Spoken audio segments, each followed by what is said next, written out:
Good evening. I'm your host, Karen Hudis, in this series on the network of global corporate control.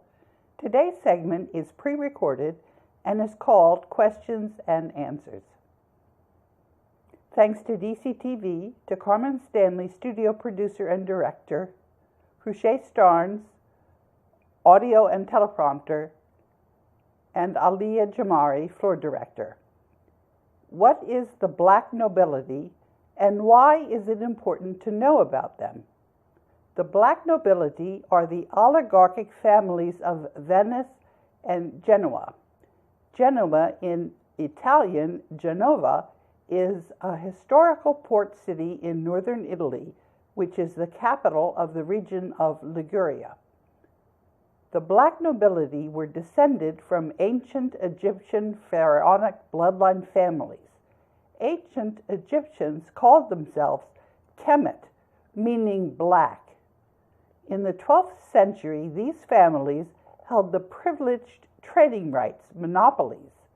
The first of three crusades from 1603 to 1123 established the power of the Venetian Black Nobility and solidified the power of the wealthy ruling class. The Black Nobility aristocracy achieved complete control over Venice in 1171 when the appointment of the Doge, or chief magistrate, was transferred to what was known as the Great Council, which consisted of members of the commercial aristocracy. Around 1400, European power centers coalesced into two camps: the Ghibellines, who supported the emperors Hohenstaufen family, the Guelphs, from wealth, the German prince who competed with Frederick for control of the Holy Roman Empire. The Guelphs and Ghibellines, in English it's pronounced Guelphs, Ghibellines, were factions supporting the Pope and the Holy Roman Emperor, respectively, in central and northern Italy. During the 12th and 13th centuries, the split between these two parties was a particularly important aspect of the internal policy of the Italian city-states. The House of Windsor descended from the House of Guelph. In an earlier segment on DCTV, I mentioned that Queen Elizabeth II is an illegitimate descendant of Queen Victoria, who in turn was actually sired by Jacob, or James de Rothschild. Jacob de Rothschild was stationed in Paris and the youngest of 5 brothers from the old Amschel Rothschild. He was the biological father of Queen Victoria.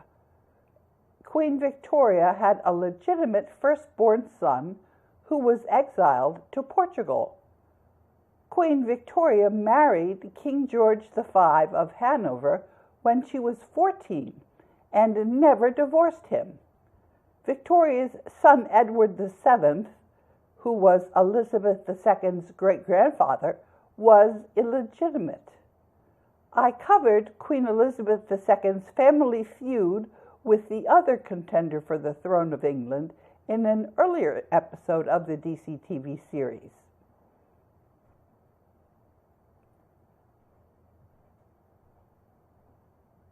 Venice has remained in the hands of the Venetian Black Nobility ever since, but the power and influence of the Venetian Black Nobility extends far beyond its borders and is still felt in every corner of the globe. In 1204, the oligarchic families parceled out feudal enclaves to their members, and this group forms the center of the head of the snake, where the government became a closed corporation of the leading Black Nobility families. The Black Nobility also earned its title through dirty tricks, so when the population revolted against the monopolies in government, the leaders of the uprising were quickly seized and brutally hanged. They used secret assassinations, murder, the bankrupting of opposing citizens or companies, kidnapping, and rape. The list of the Black Nobility: House of Guelph, that's Britain; House of Wettin, that's Belgium; House of Bernadotte, that's Sweden; House of Liechtenstein, that's Liechtenstein; House of Oldenburg, that's Denmark; House of Hohenzollern, that's Germany; House of Hanover, that's also Germany; House of Bourbon, that's France; House of Orange, that's in the Netherlands; House of Grimaldi, that's in Monaco; House of Wittelsbach, that's in Germany; House of Braganza, that's Portugal; House of Nassau, that's Luxembourg; House of Habsburg, that's Austria; House of Savoy, that's Italy; House of Karađorđe, that's Yugoslavia; House of Württemberg, that's Germany; and House of Zogu, that's Albania. Today, the Guelphs rule by dominating the raw materials market, and for years they've fixed the price of gold, which they do not produce and do not own. The Global Debt Facility owns the world's gold. The House of Windsor also controls the price of copper, zinc, lead, and tin. It's no accident that the principal commodity exchanges are located in London. Black nobility families run British Petroleum, Oppenheimer, Lonrho, Philbro, and others. Another black nobility family are the Grosvenors in England. For centuries, this family lived, as most of the European royal families, on ground rent. Today, the family owns at least 300 acres of land in the center of London. The land is never sold but leased on a 39-year leasehold agreement, the ground rent of the Middle Ages. Grosvenor Square, in which the American Embassy is located, belongs to the Grosvenor family, as does Eaton Square. In Eaton Square, apartments are rented out at £25,000 a month, and that doesn't include maintenance costs. This will give you some idea of the immense wealth of the black nobility families, which they earned from ground rents, and why families like the Windsors are not at all interested in industrialization. This is the only reason why these noble families are fighting population growth. Prince Philip and Prince Charles are the most visible symbols of these movements, and both have often spoken with the utmost callousness about the need to rid the world of unwanted people. Black nobility are connected to the Committee of 300, the Club of Rome, the CFR, that's Council of Foreign Relations, the Royal Institute of International Affairs, the Bilderbergers, the UN, the Round Table, all originate from the Committee of 300 and therefore from the European black nobility families. These families and their descendants today are the ones who are corrupting the world's money system. These are the ones who are collecting and keeping our taxes, all of them. These persons are the ones who own all of our media and are lying to us, and who have been lying to us for centuries about our history. These are the ones who are commanding the world's intelligence agencies. These families are the ones who are registering the births of our children and turning our innocent babes into companies with names in all capital letters. These families are the ones who have been telling the puppet corrupt governments what evil policies to carry out, and to simply ignore whatever the people in the countries may want. These families are the ones who instruct the corrupt administrative judges what to decide in the administrative hearings these corrupt judges pretend to preside over. These families are the ones who have suspended the United States Constitution of 1789. And another question: what do you mean when you say that there is a critical mass for the global currency reset? What is the 100th monkey effect?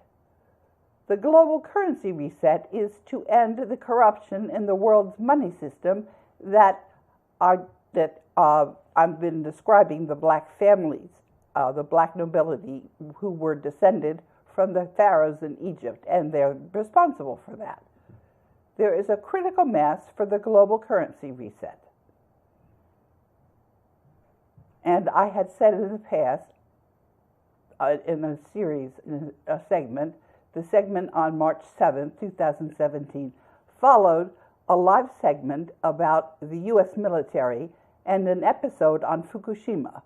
Both of those episodes aimed at creating a sense of urgency for the global currency reset. In the March 7, 2017 segment, I said that there was a critical mass for the global currency reset. In my tweet on January 18th about the March segment, I reminded people about Aubrey's statement that enough people know the reality about who is responsible for the corruption in the world's money system. That's the Black Nobility, descended from the Pharaonic bloodline families in Egypt. The Templars in Europe are also involved. Aubrey said, yes, revolutions do not need a majority, just passionate, unwavering 5%. That's us. I've been describing the corrupt banking cartel in this DC TV series. In the segment, I asked Eleanor Norton in person whether the U.S. Constitution of 1789 is in effect. On the 18th of January, I reminded people in a tweet, we've already succeeded in convincing a critical mass of people of the ultimate reality of humanity's wealth in the global debt facility and the banking cartel's lies. Reality is manifest. This is also sometimes referred to as the hundredth monkey effect. The Italian documentary La Centesima Scimmia, with a 4-minute interview about the network of global corporate control, was published on YouTube in January. That's a year ago. What is the hundred monkey effect? When you reach critical mass, this manifests in reality. The hundredth monkey phenomenon refers to a sudden, spontaneous, and mysterious leap of consciousness which is achieved when a critical mass point is reached. The idea of the hundredth monkey phenomenon comes from Dr. Lyle Watson, and he lived between 1938 and 2008. And in his book Lifetide, which he wrote in 1979, Watson had a PhD in ethology for work done at the London Zoo with Desmond Morris, who is the person that wrote The Naked Ape. Morris was writing about several studies done in the 1960s by several Japanese primatologists. They were studying Japanese makes. It's called Macaca fuscata. Watson alleged that the scientists were reluctant to publish the whole story for fear of ridicule. He wrote that he had to gather the rest of the story from personal anecdotes and bits of folklore among primate researchers, because most of them are still not quite sure what happened. So, wrote Watson, I'm forced to improvise the details, but as near as I can tell, this is what seems to have happened. In the autumn of that year, an unspecified number of monkeys on Koshima were washing sweet potatoes in the sea. Let's say, for argument's sake, that the number was 99, and that at 11 o'clock on a Tuesday morning, one further convert was added to the fold in the usual way, but the addition of the 100th monkey apparently carried the number across some sort of threshold, pushing it through a kind of critical mass, because by that evening, almost everyone was doing it. Not only that, but the habit seems to have jumped natural barriers and to have appeared spontaneously, like glycerin crystals in a sealed laboratory jar, in colonies on other islands, and on the mainland in a troop at Takashiyakama. La Santissima Scimmia film, you can see the link, I'm putting that in the teleprompter. According to Watson, one monkey taught another to wash sweet potatoes, who taught another, who taught another, and soon all the monkeys on the island were washing potatoes where no monkey had ever washed potatoes before. When the 100th monkey learned to wash potatoes, suddenly and spontaneously and mysteriously, monkeys on other islands with no physical contact with the potato washing cult started washing potatoes. Was this monkey telepathy? One explanation is the collective unconscious. The banking cartel and the rest of humanity are now in a direct duel, with me as Overseer Mandate Trustee embedded, as it were, in the Board of Governors of the World Bank and IMF and in the rest of humanity. I'm going to be letting everyone know what's going on, and you all will be the first to get a progress report. There's absolutely no possible scenario for the banking cartel to win. Either we have a global currency reset or we land in World War III. The likelihood that we have a global currency reset is 90 to 95%. We are following the power transition model from the United States National War College. I posted a couple of days ago liens of the global debt facility on the Federal Reserve Bank. We have told them that their gig is up. And I've said that there's a red pill, which is to embrace the sometimes painful truth of reality, or a blue pill, which is to remain in the blissful ignorance of illusion. And there's a story which was published called Karen Huda's World Bank Insider Reveals Who's Behind the Throne. And you'll have a link to that story. I wanted to follow up on our discussion about the Universal Postal Union today. You can see from an old tweet that the banking cartel is in panic mode. Reality has manifested. The banking cartel is trying desperately to confuse the critical mass that knows what reality is. On April 19, 2015, the Board of Governors of the World Bank and IMF, which administers the global debt facility, placed the central bank imposters charging usury on the scam known as country debt in receivership in the global debt facility. The Bank for International Settlements owes $2 quadrillion in Treaty of Versailles bonds, issued in exchange for gold during the 1930s. And then another question. What are we supposed to do, and what is happening? How are we supposed to know what's going on?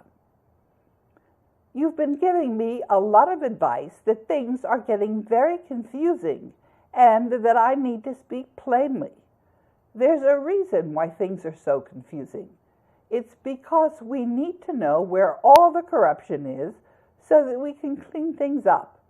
I get frustrated too because I want to make sure that we're all safe and that we don't crash the markets or land in World War III. You wouldn't ask for a surgeon to operate on you for a compound fracture before he had developed the X-ray to see where the bone was broken. Now, the fact is that we are all the surgeons because we're all involved in the cleanup of the corruption. We all need to be able to think clearly in our nice, new, clean reality. Last week, we talked about the weapons that the banking cartel is using against us to fog up our thinking. It's hard to be clear-headed, and it's hard to be honest with ourselves about our own shortcomings that keep us from seeing our own mistakes, let alone others' mistakes. When you realize where we are after centuries of lies and lies to ourselves, then you realize how come there's a lot of confusion. We have a big job in front of us, and we know that we're going to manage to do it right. This is because we're going to agree that we're going to learn from each other and keep on fixing things as we keep on learning. We're going to tackle first things first, and that means cleaning up the corrupt money system, which is where a lot of the corruption is coming from. There's a lot of disinformation out there.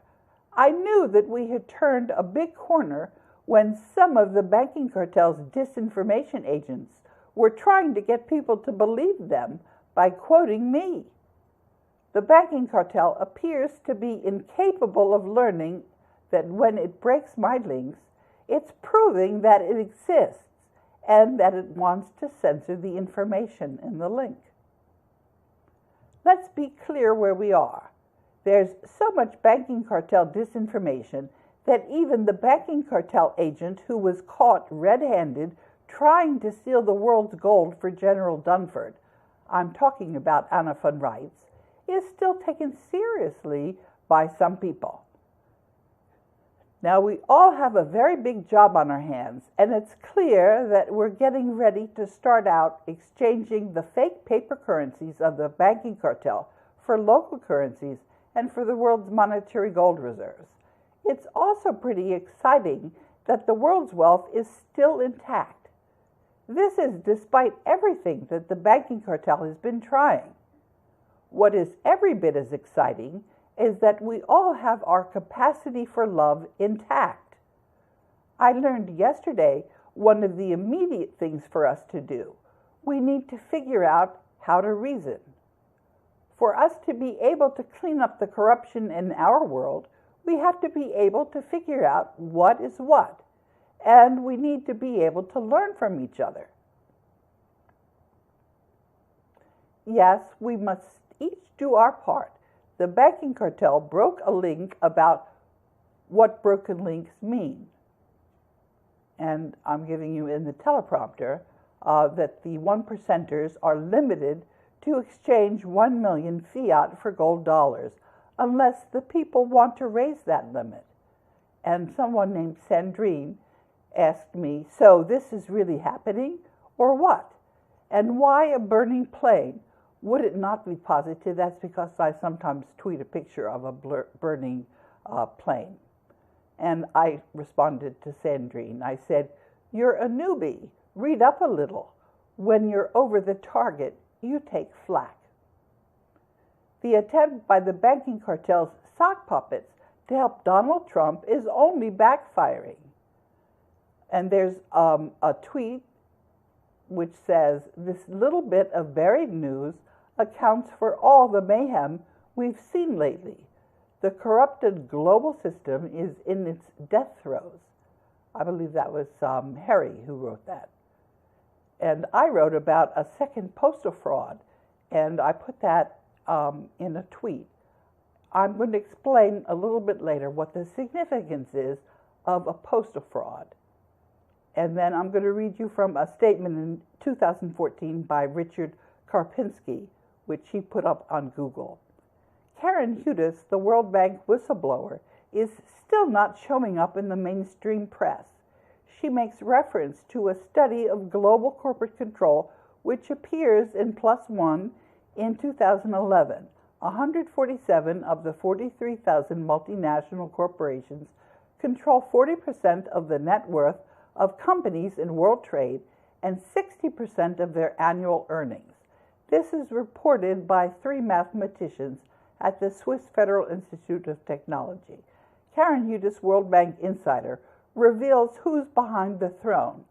The degree of control of the mainstream press in suppressing stories of this magnitude certainly supports the +1 paper in its conclusion that they constitute a single conglomerate by interlocking boards of directors.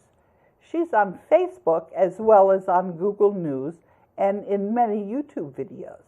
This is likely to be a crazy year which could bring the world economy out of the bankster-caused long-term depression, or could fail and make things much worse.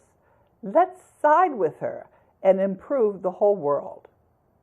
Now, another question. What is postal power?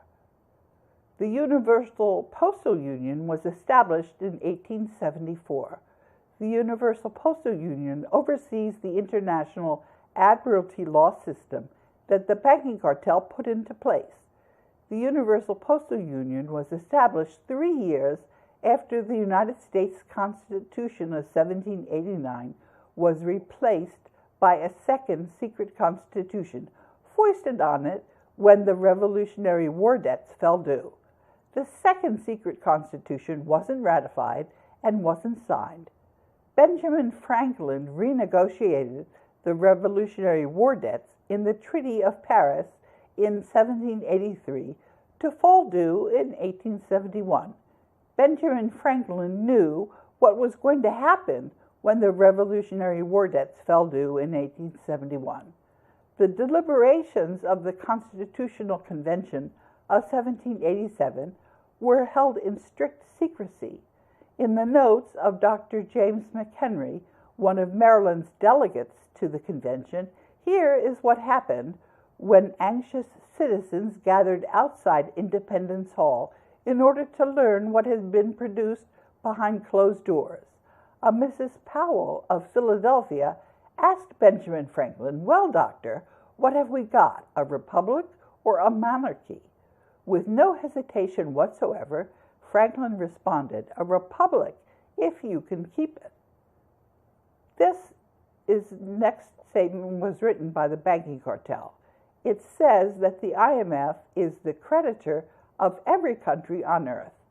The Banking Cartel is lying to you because the elites who run the Banking Cartel are trying to maintain their power. The World Bank and IMF are the creditors of the Banking Cartel. The Banking Cartel is bankrupt and is getting wound down. Practically all of the world's wealth and the monetary gold reserves are in a trust managed by the Board of Governors of the World Bank and IMF. I speak for the Board of Governors and vote the shares of the U.S. so long as the U.S. Constitution of 1789 is not in effect. The U.S. government is illegitimate. The U.S. government was declared bankrupt in 1933. The Banking Cartel's agents, including Donald Trump, are only play acting. The point about postal power is that it's relying on the form of commercial law that the Banking Cartel uses, and I'm being told that we are running out of time. The reality is that the world's elites and dishonest bankers have no claim over the world's wealth. The Postal Union has refused to admit the bankers are bankrupt. The military seem to know the reality that the Banking Cartel has lost.